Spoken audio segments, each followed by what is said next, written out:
سو تم لوگ اور جن کو تم پوجتے ہو اللہ کے خلاف کسی کو بہکا نہیں سکتے مگر اسی کو جو جہنم میں جانے والا ہے۔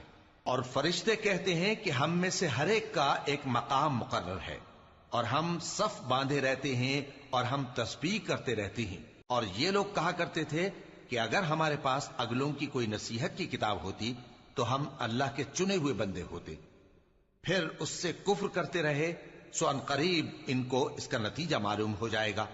اور اپنے پیغام پہنچانے والے بندوں سے ہمارا وعدہ ہو چکا ہے کہ وہی مظفر و منصور ہوں گے اور ہمارا لشکر ہی غالب رہے گا۔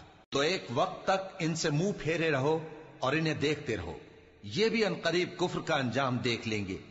کیا یہ ہمارے عذاب کے لیے جلدی کر رہے ہیں؟